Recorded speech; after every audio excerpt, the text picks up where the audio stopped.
Welcome to Shielded Voices, the podcast where we break the stigma, build resilience, and support the men and women who serve our communities.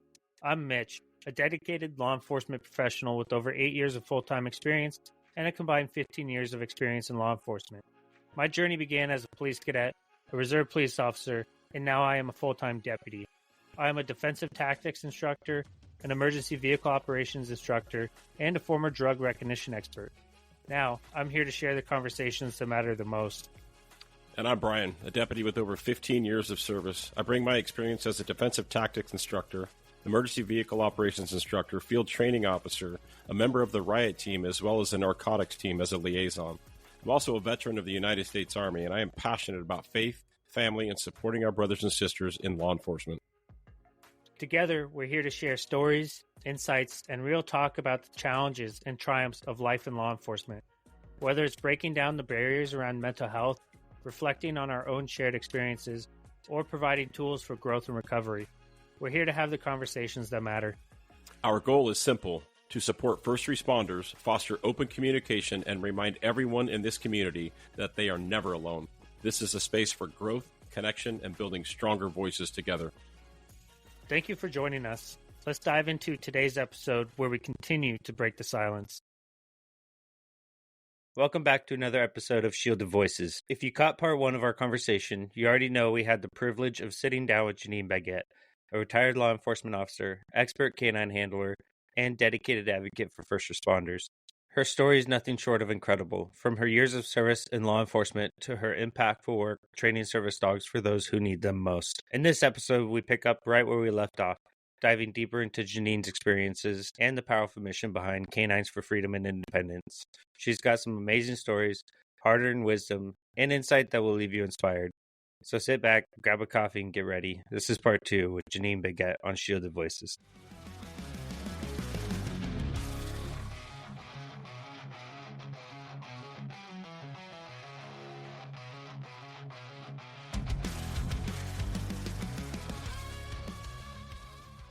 I'm telling you, it is amazing what these dogs are doing. There's doctoral dissertations on the use during investigations on how helpful it is. There are tons of articles and things that are out there that show the benefits of a properly trained dog.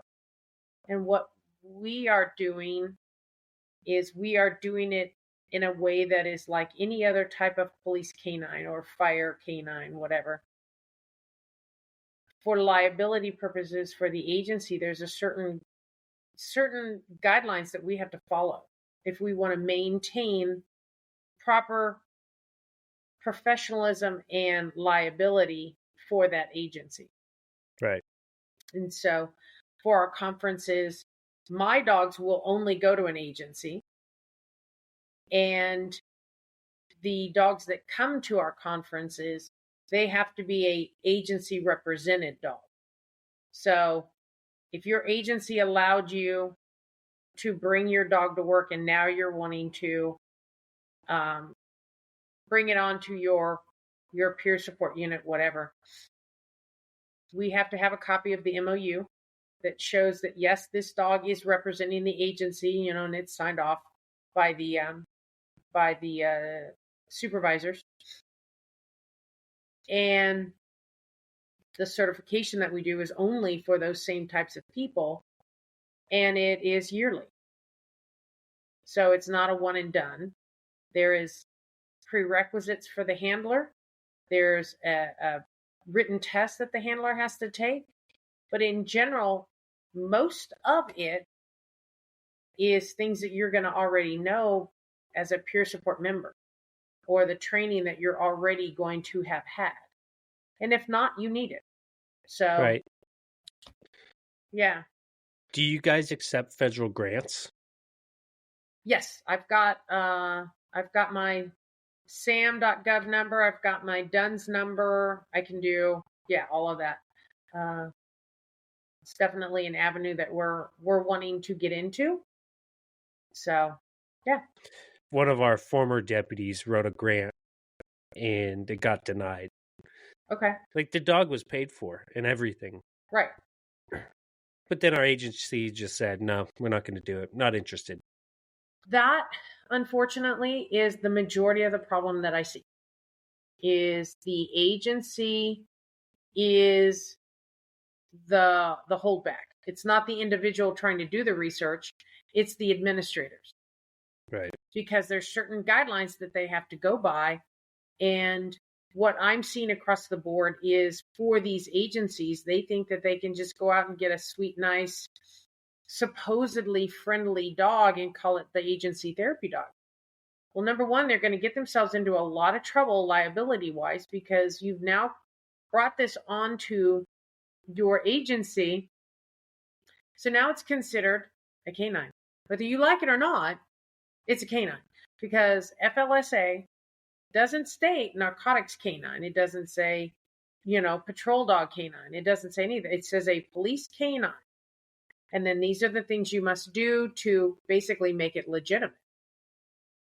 Well, we fit all those standards, but you get these agencies that want the shiny object, look at what we're doing kind of crap. And they don't go about it the right way, the professional way, the proper way. They cut corners.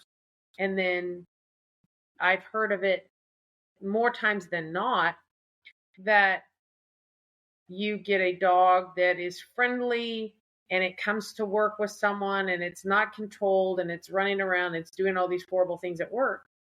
And or all they've gotten on it is a basic obedience certificate from Petco PetSmart. And now it's a therapy dog for the agency, and then it gets put under stress that you don't know if the dog can handle it or not, and it doesn't handle it well and ends up biting someone. Yeah. So, well, yeah, interesting. Brian, I was just talking to her about how one of our deputies tried writing a grant and the agency denied us having a service for it. Yeah, it's funny. It's funny because I kept waiting for a segue for that, and yeah, they wanted nothing to do with it. They wanted absolutely nothing to do with, and not only and not that dog would have not only been for, he was a mental health. I don't know if you explained that he was a mental health part of our mental health team. Yeah. So to have a dog like that, his whole job was riding around with a clinician, going and talking to people that are in mental crisis. Well, and I'll tell you, we've had our dogs that have done some amazing, amazing work just like that. One of my guys, their agency has a actual mental health unit, and they have the co-responders that are some form of a clinician, an LCSW, whatever. Yep, same and as they us. go with a cop. Period. Yep. They'll never go out alone. Correct. So they go to whatever the scene is, whatever the situation is. They figure out that it's safe for the dog to be in because these dogs are not trained to protect themselves. They are completely at risk of being hurt. Yes. They figure out that the situation is safe for the dog to be in. And in this situation, it was a call out to, I think I don't know exactly what age, teenage female that was threatening to run out on the freeway to commit suicide. And, they get called out. They start talking. Obviously, those of us in uniform would go up and say, yeah, I know, but you just need to deep breathe and you need to calm yourself down and you need to, and they're like, fuck you. I don't need this from you kind of, attitude. We don't even have to go there. When you have a dog and you've, deciphered that this person isn't going to lash out at you or the dogs or anything like that. They're just very, very, very upset at whatever is going on in their life. Right. He's telling me after the fact, of course, that what he ended up doing is, hey, this is my name. What's going on? Hey, do you like dogs? And it was like, the confusion then sets in. It's like, sure. Yeah, why? Like, where's this going? We're on the side of the freeway. What the hell? Yeah. And he goes, well, I have my critical incident dog in the car if you'd like to meet him. And it's like, well, sure. Right. And there's already, at least 2 people there. So he gets to go back to his car, grab the dog, and he's a yellow lab. How can you not like it. Yeah. a yellow lab? Dogs. Yep. And so gets him out, and as she's loving on him and he's like all up in her grill, loving on her and having that connection, they're automatically self-regulating, and you don't have to say a damn thing. The damn thing. And then the end result is, once you see them bring themselves down to a certain level that you can actually then start communicating, not just talking, but communicating with them, it's like, hey, whatever the conversation was, because, obviously he can't tell me that. She ends up willingly, without force, getting into his car and going for help. And loving on the dog the whole ride there. The whole time. Yep. Talk about a de-escalation tool. And like Mitch was saying, this deputy that he's no longer with our agency. He left. He went to another agency. And that was just a catalyst. That wasn't because of that. There were other things, right? But, right. Oh, sure. But imagine having a dog like that, because the agencies in our area have mental health, what they call MHRT, mental health response team. It's not just us. Although I will say our agency is the one that started it for the state. Yeah. Like amazing work. Yeah. But to turn down a dog, like not only could that, like, same thing, MHRT deputy have that dog with them because that's all they deal with is people in crisis. But what about when they're sitting around the substations, the fire stations with roomfuls of guys that just came off critical incidences, and a dog is just there for us? For the cops. We have most of our dogs are quote unquote dual use, internal and external. Yeah.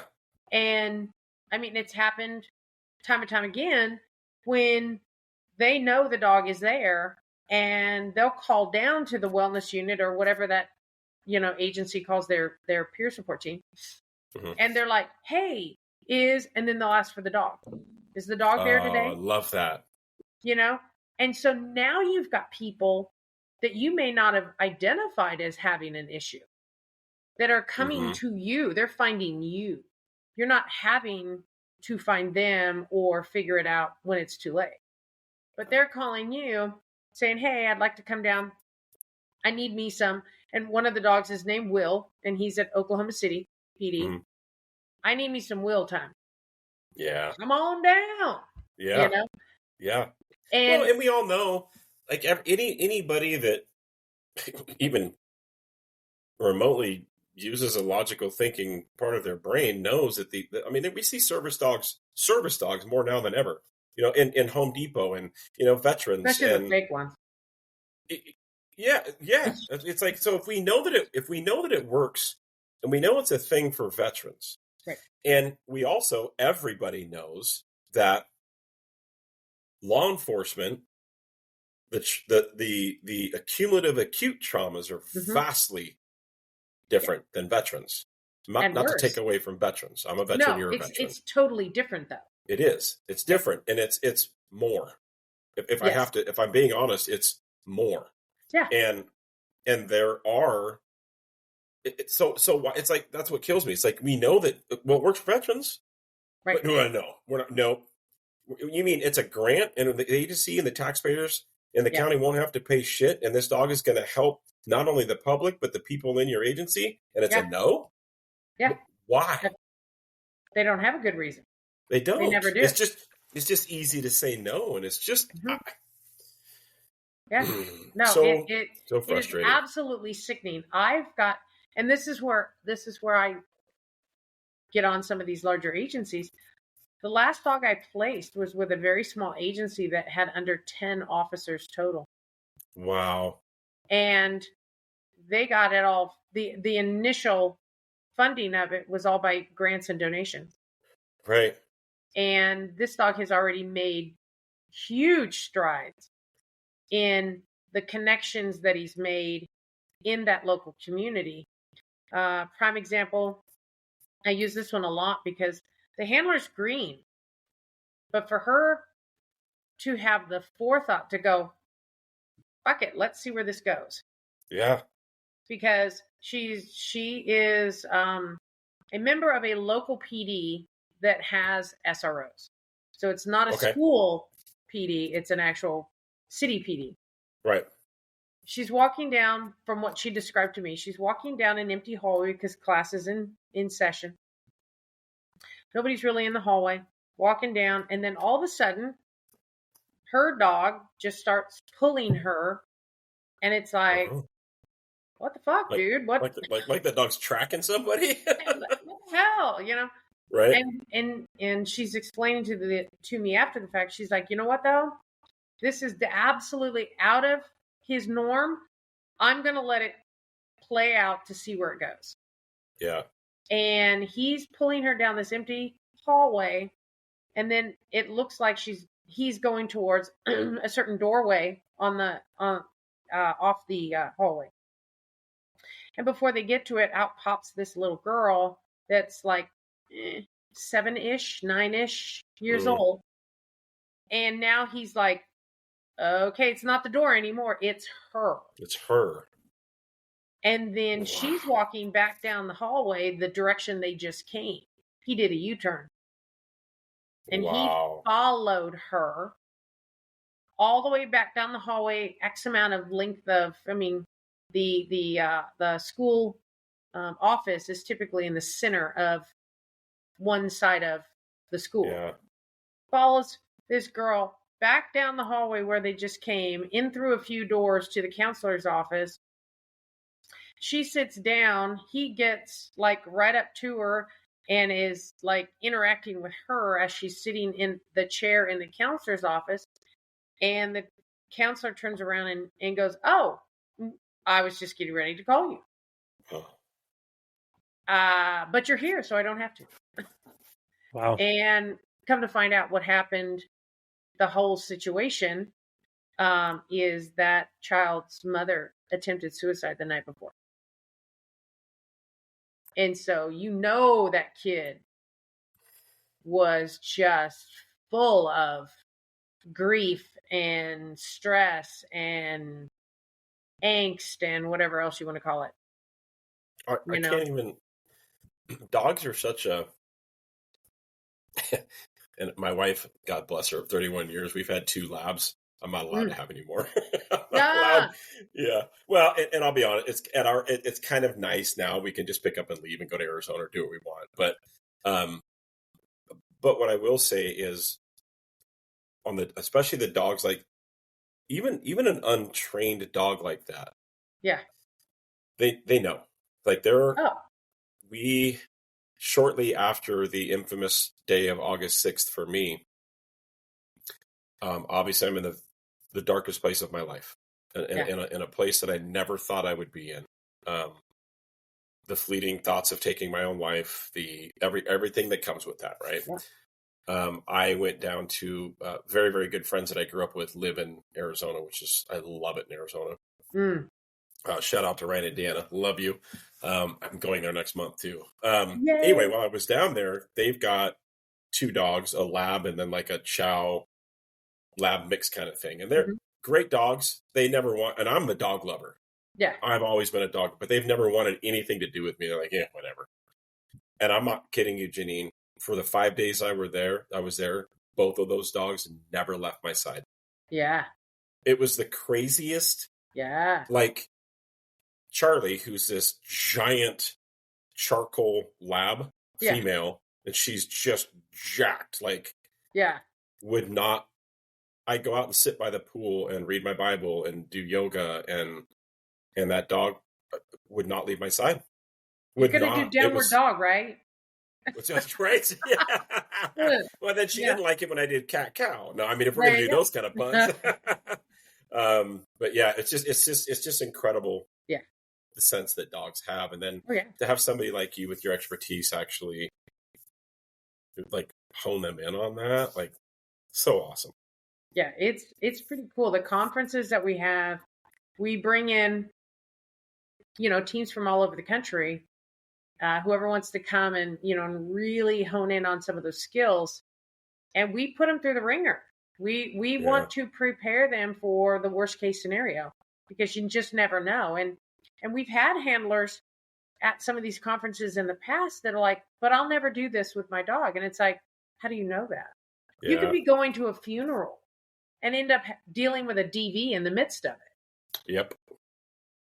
Why not deal with all of this craziness so you know what the limitations are that your dog has and practice for that? You better have a rock solid downstay with your dog, because your dog is not meant to interact in that type of a situation. Right. And so we try to prepare for that. For the on-scene stuff, we'll do things like an officer-involved shooting where we'll have the lights and the sirens of the police car, and we'll have all this stuff going on. Yeah. And the lights are off. So you're just getting the bright lights of the vehicle, and then we have people yelling and screaming and, to simulate a chaotic scene. Yeah. And they have to still purposefully interact with that officer, that, fake officer that is going through something very traumatic. We need them to be able to work through it. Just like with any of the other dogs, you name the specialty. If you can't get that dog past the environment, they'll never work. Right. And they have to be able to, right. Which is why, tracking dogs, they know their job, and I love it. You're running code 3 to a call, and the K9 handler jumps on the radio because he's headed to, and he's got his sirens on, and you can't hear anything he's saying, because all you can hear is his dog in the back just losing his shit because he knows it's time to go to work. Right. I mean, it's that environment. Right. Yeah. It's they know their environment, and then training them for that, and training the, like you said, the handler in that too.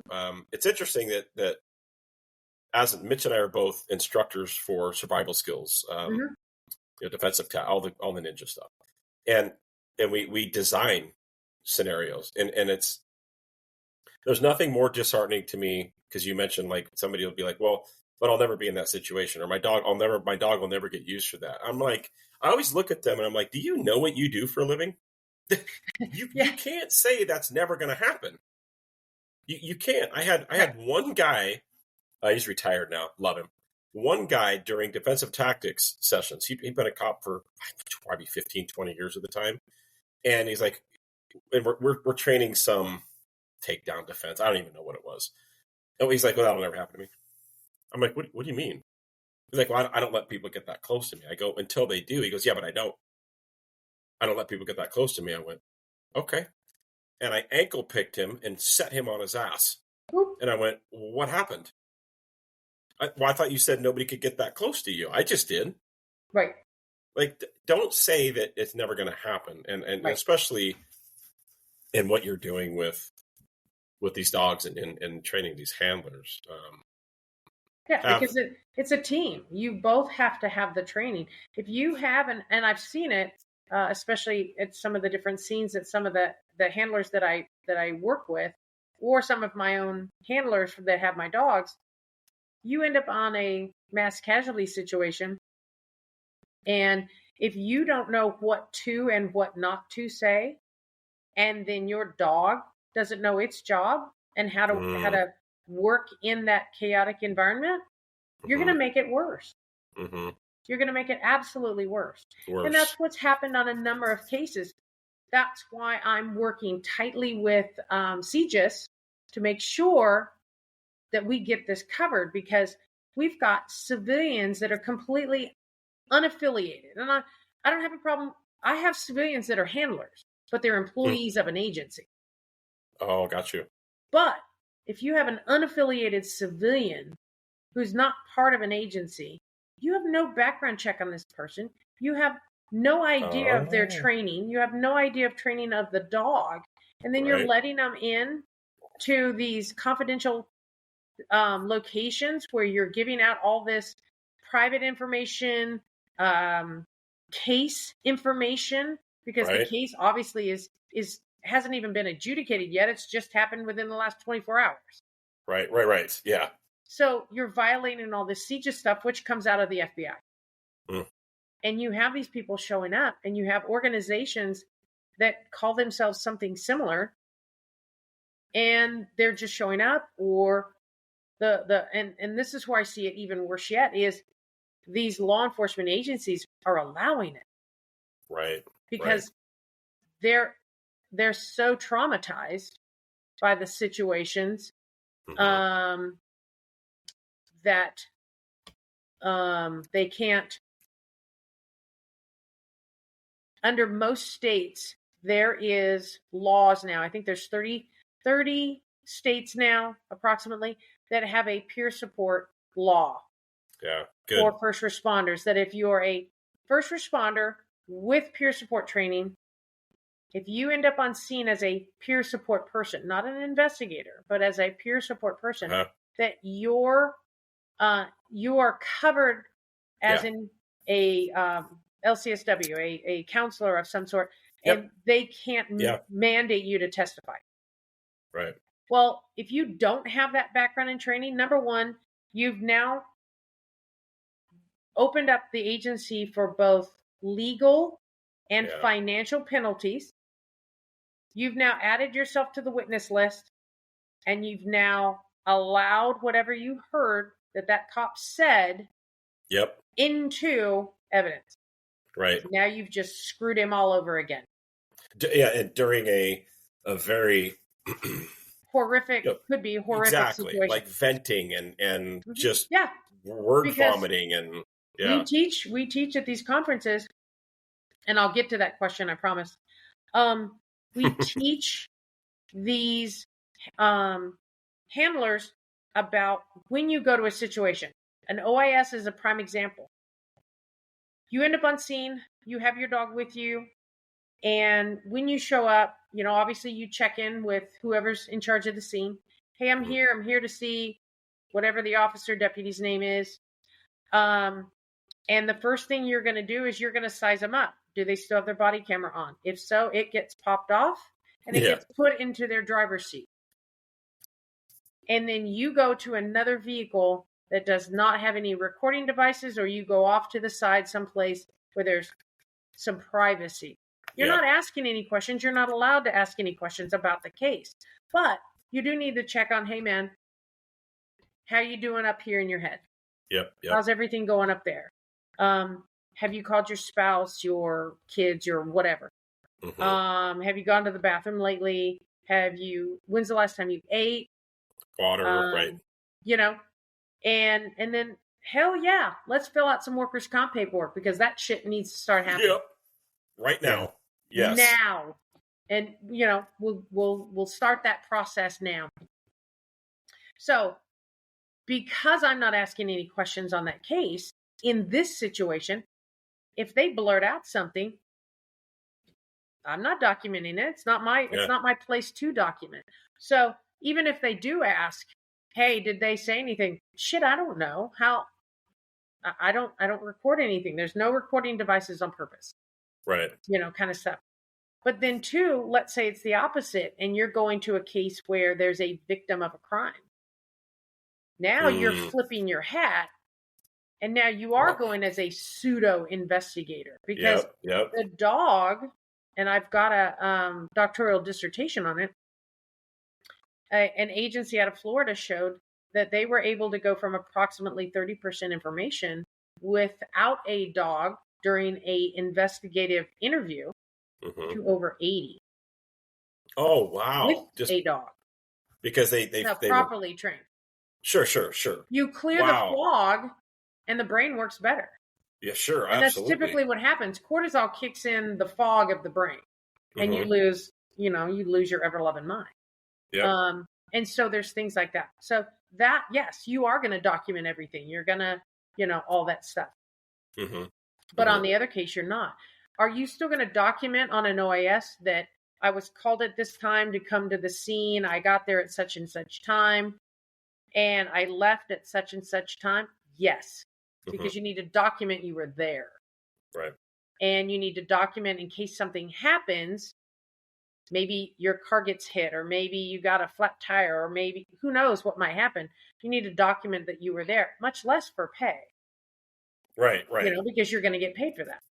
Well, let's be clear. This isn't, for people that are listening, that, this isn't trick fuckery. This isn't cops protecting cops. No. I know this isn't Nothing like, well, yeah, when I talk to a cop, it's all confidential, but when I talk to the public, it's not. That's not what this is. This is not. I need to make it very clear to people that if you're not a like cover you said, up. yeah, it's not a cover up at all. If you're talking to the victim of a crime, it's an active investigation. Yes. It's an active case. The difference is when you're talking to that officer or deputy that was just involved in a critical incident, it's not investigative. You're not even talking about that. Like, I'm a union. Can't. Legally, right. I can't. Correct.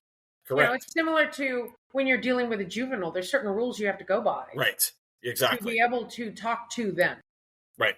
So. Right. You're not investigating the guy. You're there for support. And there are times too. I mean, in the way we patrol and the way we do things, we're responsible from everything from A to Z. Unless it's a murder, death, kill. Deputies where we work, you're the investigator. A to Z, all the way through adjudication.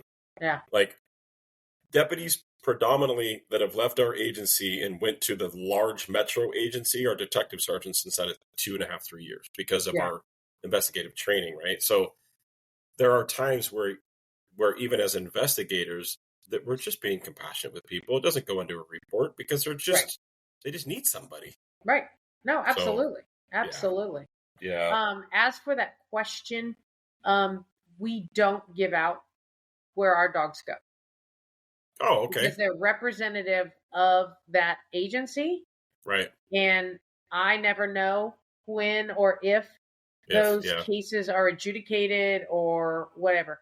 What I can say... And that just, for the listeners, the question was, are any of your dogs, or any of your dogs or handlers ever been on any high-profile cases? So, the one I can say, and it's a colleague of mine, we do a lot of work together. It's not one of my dogs, but was Uvalde. And everybody knows Uvalde. So yeah. Oh, wow. Okay. So it is definitely something that we don't take pictures of. We don't show any faces. Right. We don't, even when I'm posting on some of our training, if you look on my Facebook page, I posted that we went and did some training with Dallas PD during their academy. They were doing scenarios. Mm-hmm. And there is a person in the photo with one of my dogs. Okay. And I will, blur out faces. And in her case, she had a blatantly obvious tattoo on her arm. So I blurred that out as well. What? I mean, cops with tattoos? So I know, right? I mean, who would have thought? I know we're all sleeved out. So things like that. But no, I don't give out that information. That is for that agency to do. Yeah, right. Good for you. After they do, then it's okay for me to do it. But unless they do, okay. That makes sense. Janeen, I'm curious to learn about the life of your dogs from selection. Are they adopted? Do you hand select these dogs? What type of characteristics do you look for in these dogs? I'm curious about all of that. Yeah. So we take dogs, whether or not they're rescued dogs or they're donated by breeders. I don't pay huge amounts of money for dogs because we're a small enough nonprofit that's just not in my budget. But we will take a donated dog. We're looking for, number one, do they like people? Do they want to engage with people? It's one thing to be quote unquote friendly. It's another thing to want to engage with people for any length of time. Right. But on top of that, their environmentals from the get-go have to be above board. Because I can't fix you. It's just like, here, I'll give you a prime example. Us women like to change our men, And I can't wait for my wife to listen to this. Him, and I'm just like, that's bullshit. You even threw the Texas draw in there. I know, right? I know. And you can't to a certain point. Right. You might be able to tweak a little bit, but I want to start off with a good slate. So all I have to do is build from there. Mm-hmm. Are there going to be issues? Yes, we all have issues. We all have good and bad days. Dogs have the same thing. You're not going to know what you don't know until you find out. So that's what the training is during the conferences and things like that. We find out, where are your issues? Do you not like certain textures or certain confined spaces or loud noises of some sort or whatever? We're looking for that. But when I go out and I test a dog, I take them to a place that's got lots of noise, lots of things going on. I drop different loud items behind them. I need them to startle. What does your startle look like? You're allowed to startle and go, oh shit, what was that? Well, sure. But do they then go into panic mode and go, peace out, I'm done? Right. Okay, that dog just got immediately removed from, even being considered. Yeah. If they freak out and they're like, they turn around, and I've had some dogs that'll go investigate. Fantastic. Thank you very much. Yeah. You've had some that they turn around and they look at it and then they look at you and you go, that was stupid. And they don't get it. Or then they get some, and this has only been a few, where they don't even really startle. It's just like, whatever. And they're just happy and lucky to, happy-go-lucky and just happy to be out doing stuff. So, but we test them for all that. I need them to know, I need to find out if they're animal aggressive. They can't be animal aggressive. Right, right. Yeah. We can be selective. There's certain people in our lives where it's like, I'm going to professionally tolerate you, but please don't get near me when we're off. Or I'm going to push you and then get written up. Yeah. Exactly. So, so they don't have to like everyone to want to play with all other dogs, but they can't overtly be dog aggressive and go, there's a dog, I'm going to eat it. Sure. Is there a specific breed of dog that you focus on? I more so have a list of dogs I won't use. Oh, interesting. And it's not that I don't like them. It's because of certain, you need the most people to want to engage with the dog as possible. Right. You're never going to get past the I'm allergic or I'm afraid of dogs as a whole. Right. You're never going to be able to get past that.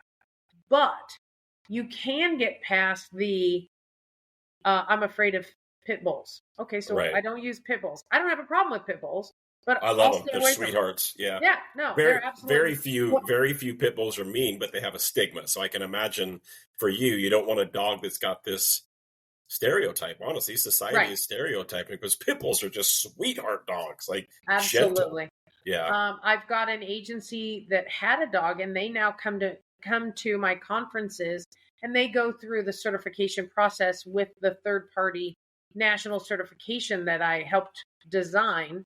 And that third party certification is under ARI, and ARI stands for Alliance for Emergency Response Instructor and Examiners. Okay. They only do agency dogs. They don't do private citizens. So, but they do the search and rescue side of the house. Right. And so they're doing the certification, and there is an agency in Oklahoma, and she's got a pit bull. I don't care. If your dog can pass the test, I'll sign off on it. I don't care. I don't care if it's a corgi. Right. It's not my dog. So those people are also coming to the conference as well. They don't have to be one of my dogs to come to the conference. They just have to be an employee of the agency with an agency represented dog. Period. Okay. That's it. To certify under ARI, there's a lot more that goes to it. But just to come to the conference, it's just those two things to do that. But so we stay away from dogs that look like some of the other police dogs. Even though I love them. I'll go get you. I've got a Malinois in a crate right now. Malinois. Yeah. So and those dogs. Yeah. And Mal's, man, for people that, if anybody that doesn't really know, because Mal's just look super cool. Yeah. You got to be the right person. Mal's are, you have to be the right person for that dog. Yes. For sure. So Mal's are, man, any awesome of those dogs German Shepherds, Dutch Shepherds, things like that. I have to admit, though, I do have a Dutch Shepherd that's working in the critical incident field.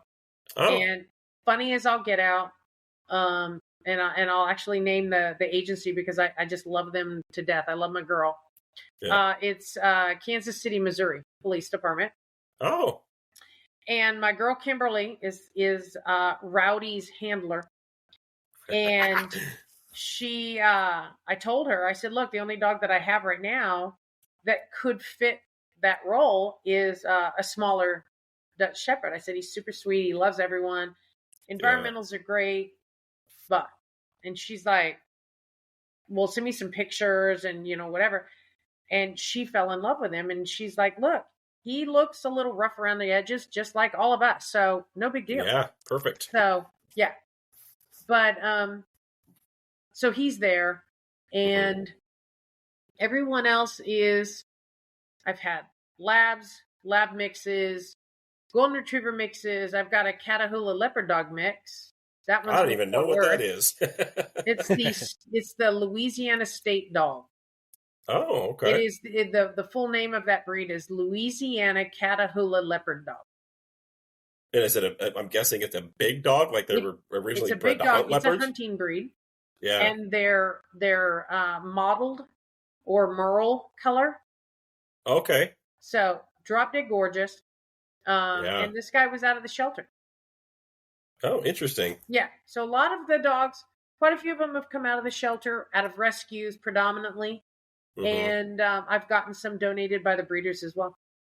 Interesting. But majority of labs, trying to think, labs mixes is predominantly. Yeah. I've got some German short hairs out there. Okay. And I would imagine labs, like I've had, like I mentioned earlier, I've trained hunting dogs for waterfowl, and like my first one, my girl Kylie, she's a chocolate lab. Oh yeah. And then my last one, Dublin, was a white lab, yellow but white. Yeah. And labs they just have that temperament, right? They just have that the people temperament. Even though they were hunting dogs, like Kylie especially, she was my buddy. Like she laid on the bed, but like her and my wife would fight for bed space. I'm like, no, this is my dog. Like this is my dog. Like just an amazing dog, a machine in the field. But I'm definitely I'm a lab. I'm just a dog person. Yeah. My son's got a German Shepherd. Yeah. And he does amazing work. She doesn't have a mean bone in her body, but if you're a bad guy, you wouldn't know it because he uses German and Dutch commands. Uh-huh. I mean, this is a dog that I can walk for miles, and if I want her to, she'll walk between my legs. Yeah. As opposed to on the side. She's very, very smart, and she knows if bad guys are around. Would she do anything? No, but they don't know that. Right. It's just the intuitiveness of a shepherd too, right? They herd their family. Mm-hmm. Yep. So you've made a selection on a dog, right? You've determined that you're going to get a certain dog breed. You picked out the dog. Now, do you start training it for a department's needs, or is this department coming at you and saying like, "Hey, we're ready to have a dog," and you have dogs on hand? I typically, as a general rule, will always have at least one dog on hand. And in general, they are trained all for the same thing. If the agency is looking for a secondary job for the dog, whether or not it be cadaver, tracking, trailing, something of that sort, then that would be something that could be added to it. I can start it, but what our organization does is I don't charge for the dog. I charge for the money that I've put into training the dog, traveling with the dog, the hotel, the airline, that. And so I can't do a full training on the dog to keep that price where it is. Right. So I'll start them on whatever they're wanting. Right. And then they've got to get the certification first for the critical incident response team, K9 first. Mm-hmm. And then after they get that, they have to fall back. Then they can fall back on the secondary job. And the contracts that they sign with us is, they can't give the dog away. If they don't want the dog anymore, I get first right of refusal. All those things to protect the dog. Yeah. The dog has to be kept on a decent food. It doesn't have to be a high price food, but it has to be something decent. Old Roy's not going to cut it. Right. Blue Mountain or something. Yeah. Yeah. And the dog needs to stay within about 5 pounds of the weight they get it at. Oh, 5 pounds okay. in So a in other words, dog you can't. is a Right. You lot. got to exercise your dog. Your dog, and too skinny or too fat is a bad thing. right. So things like that. It's just all real common sense kind of stuff in the contract. They have to sign it. If you want a dog from me, you got to sign it. If you don't sign it, you don't get a dog from me. I had one agency and it was my fault. They wanted to tweak it a little bit, and they got their attorneys involved, and I didn't see,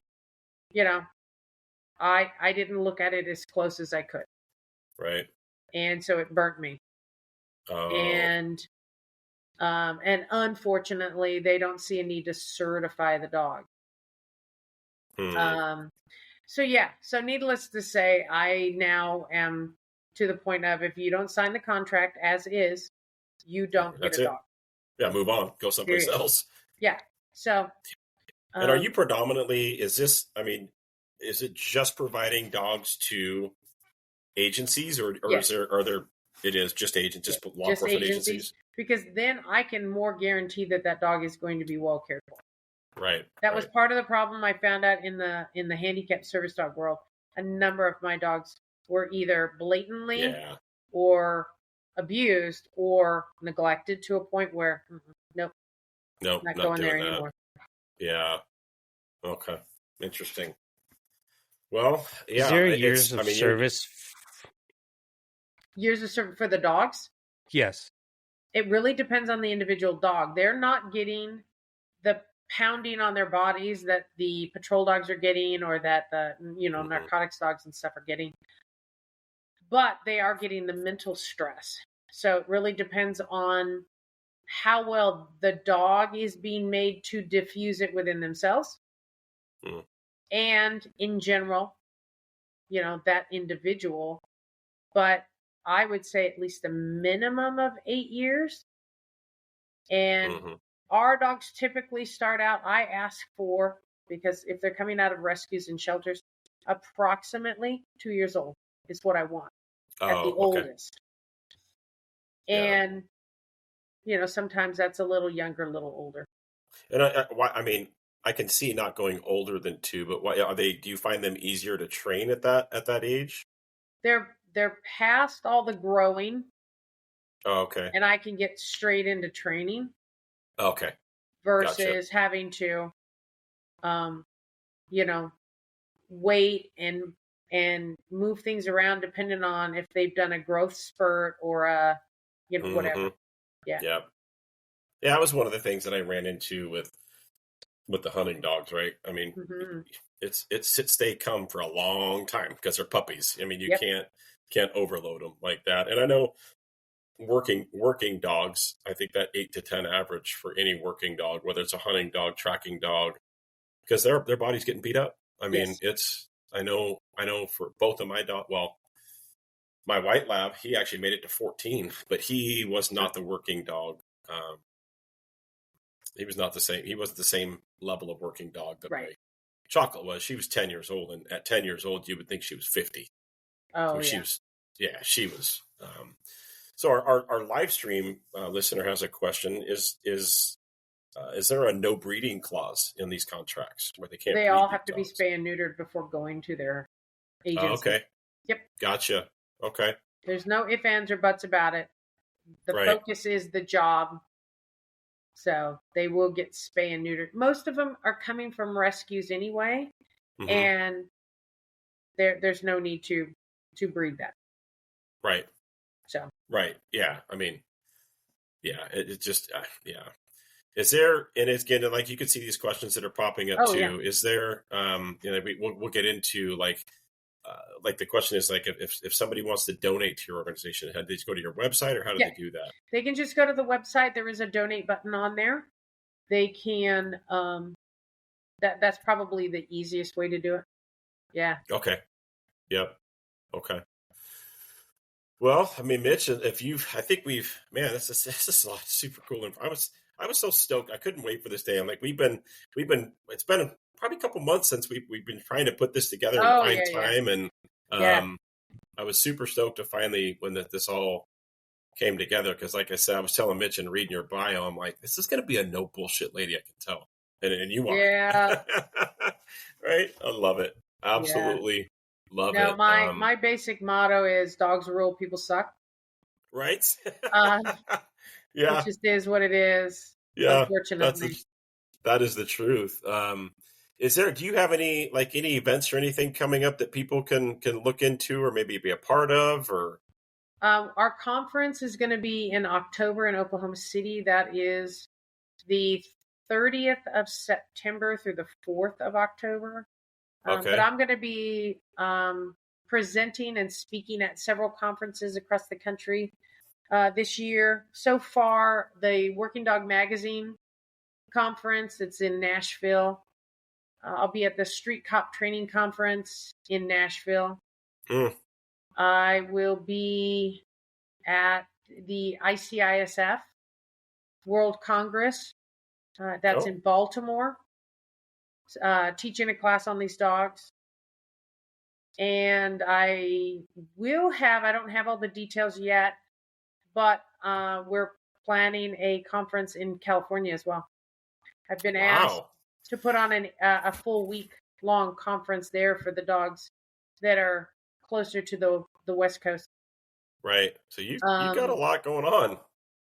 A lot going on. And I'm trying to think of what else I have on the books. But anyway, that's the start of it. I see some more, going on. My big thing is wanting to get information out, not just about the organization, but how we are doing it by industry standard, because nobody else is. The agencies I just don't understand that they think that these kinds of dogs, whether or not you call it a therapy dog, a support dog, a whatever dog you want to call it, don't have to have the same standards in their specialty as any other canine. So the documentation, the training logs, the 16 hours a month of training that you have to do, yes, it comes down to vehicle. It comes down to all of that stuff. And it's not me, the organization, telling you, it's the federal government. Right. And these agencies don't understand that they are digging themselves into a deep hole that they will guaranteed lose. Yeah. By not doing it this way. Right. And then on top of it, okay, fine. I've had some agencies here in North Texas that are like, well, I don't want to pay, anything for this dog. I want to go out and get it donated. And then they don't have anyone testing it. And it's happened several times here in North Texas. They go out, they get a dog. It's inappropriate. Nobody knew how to test it. It came from a questionable background. And they didn't have the dog 6 months before it ended up biting someone. Oh, and now, which is a whole nother thing. And again, for those listening, when it comes, and I'm not a dog handler, never have been, but you kind of touch on it, Janeen. Like I've watched our dog handlers. Like for us, they were off the road like I think it was every other Wednesday. Yeah. Because they have to get so many training hours in by federal standards. Yes. Like, and deploying a dog, even if you don't even catch the bad guy. Right. You have to document the extensive, the documentation, the police reports, and it's like a use of force report times 100 as far as the detail. And I'm like, yeah, I'm good. I don't want to be a handler. I'm good. That's too much paper. I'm all right. Exactly. It is. It's a pain in the ass. Yeah. Yeah. Just to have that work buddy with you. That's, right. Yeah. Wow. Well, I think this has been awesome. I really want to iterate to people the drive for the mental health in the first responder community, We've and that got to there are take care people of all over ourselves. this. Yeah, there are people all over this country like you, Janine. Adam Myers. I can name so many people that we've had on this, just on our little fledgling podcast. Like, it's please, please, please spread the word. We would love to talk to more people. Again, we're just a fledgling little podcast in the Pacific Northwest, but the more people that reach out to us, like Janine reached out to us. How did you even come across us? How did you find Shielded Voices? I'm a podcast listener when Okay. I'm driving and doing stuff. Yeah, sometimes I'll Okay. listen to the radio, but I Right. like listening to podcasts and things like that. And so when you start listening to podcasts more and more, it starts referring you to, hey, you might like this one. Oh, gotcha. And Okay. then knowing some of that stuff with some of my colleagues that are now friends of mine that I've met Mhm. from different places, Yeah. you hear about more and more different Yeah. podcasts that are out there, and so yeah, I got your guys' name, I think, from some of the people that I know that, and I Interesting. can't even remember where. Yeah. And your guys' name got brought up, and I'm like, well, hell, I'm going to look into it, Yeah. because Yeah. that's the thing. I'm just trying to get the information out because I'm trying to help the individuals that are part of an agency, and these agencies need to be doing it the right way. Yes, I agree. I agree. It's not. There's so much feet dragging. The bureaucracy, all that bureaucratic bullshit has just got to stop. It's got to stop and start taking care of people. And now all of us here can say, like, it's vastly better than it was even 10 years ago. But it's still not anywhere what it should be as far as the mental health in the first responder community. I mean, Right. why is it such a big freaking deal to have a damn dog in your agency that they can help your employees? It just doesn't make sense to me. I can't think. There's no reason to say no. Right. Well, and the positive publicity that you get. I mean, Yes. I just got a picture today from one of my dogs, and because they do stuff for the different holidays. They'll play dress up for Valentine's Day. Right. They have kissing booths with the dogs. With the I'm dog. Oh yeah.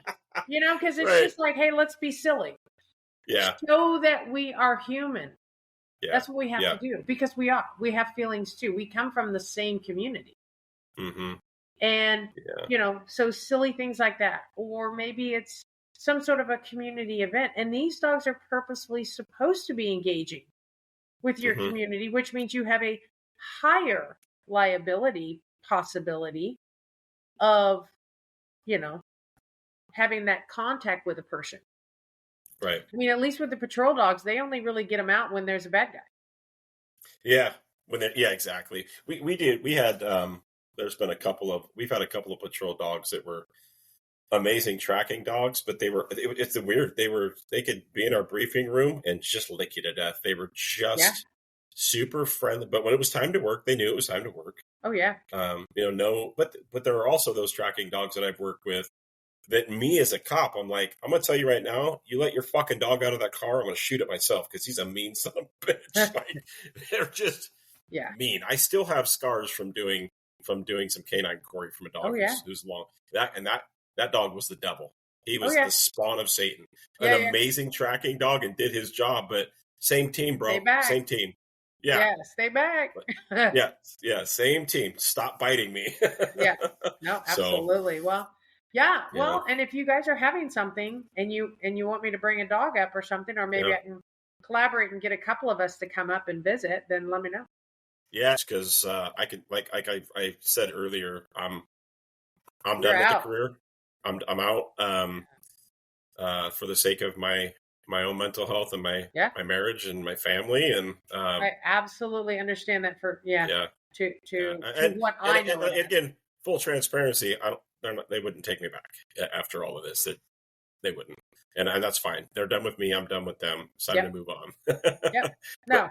But Mitch will absolutely Yeah. I think we can also put the website in too. Yeah, I'm going to put everything in for your website. A number of either foundations or, agencies that have gotten money donated. Yeah. And I said, I'm like, however you want it done, if you want them to donate it directly to me, as long as it's designated for your agency, that's fine Right. with me. I don't care. Or, they donate to you and then it comes to me. Whatever. Either way, the cost of what I'm charging in comparison to getting a single purpose dog for any other purpose, a straight single purpose, let's say a narcotics dog, a fraction. Really? Oh yeah. Because yes, I have to cover all my costs. Right. And I'd like to be able to cover what in general my time for training that dog for you. But the numbers that go along with let's say a single purpose narcotics dog. Out the door, no training on that dog. $12,000.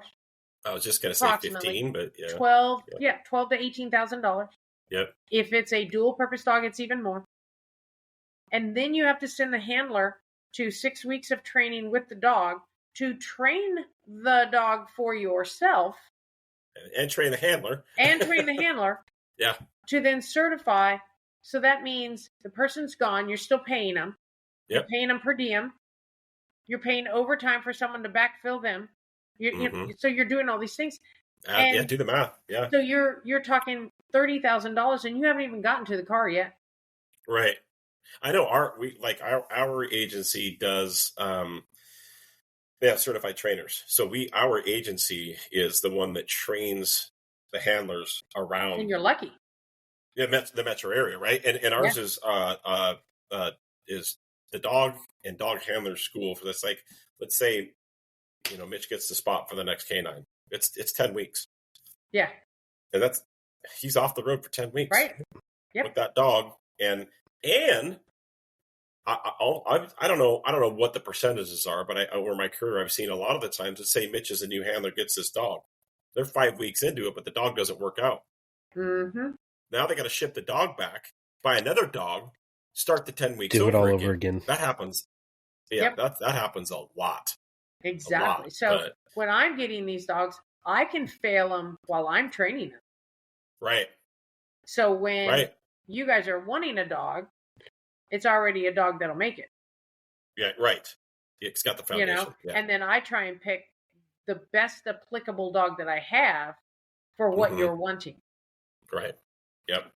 If I have multiples, then sure, I don't care as long as it's not a chosen dog by another agency. And the way you choose it is you have to give me a hard copy letter on letterhead from your administrator saying, yes, we're going to get a dog from you.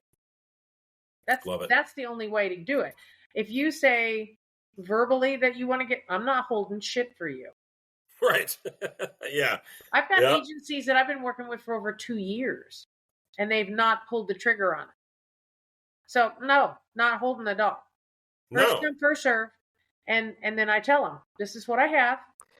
If you don't want that, well, I don't know when I can get you. Yeah, I'll let you know when the next dog comes around. Yeah. Yep. Wow. So anyway. Well, Janeen, this has been awesome as we wrap up. This is we ask all of our guests to please spread the word about Shielded Voices because we don't get paid. We're not paying you. We don't get paid. Nope. People that please just, do the button thing with the like, subscribe, and follow, because that's the only way that you can keep up on us. There is going to come a time for Shielded Voices where we're not going to be able to put out a once a week. Right now we are. Yeah. But at some point, Mitch and I have to go back to work. So we've got a lot of free time. Yeah. Yep. And this has been amazing. Like, doing this podcast has just been therapy in and itself, and the contacts we've made from all over the country because of people like you that come on and then be like, hey, I met these two guys. Like, let's, support us as well. And we will support you. And I'm a huge networker. Got to. Yeah. Nobody can do it on your own. Yeah. Yeah. I love it. So. Love it. Well, with that, I think we will get off here. I know it's Yeah, it's getting a little bit later in Texas because I can see the sun kind of going down behind you. I Back know, there, behind so. me, yeah. Yeah. Get a little So I dark in appreciate there. it, though. Thank you Yeah, so Yeah, much. Janeen, we're Yeah, gonna it was spread. awesome. Yeah, we're gonna spread all of this. Your foundations, your organizations, and hopefully get some traction. I'm gonna look into writing a grant.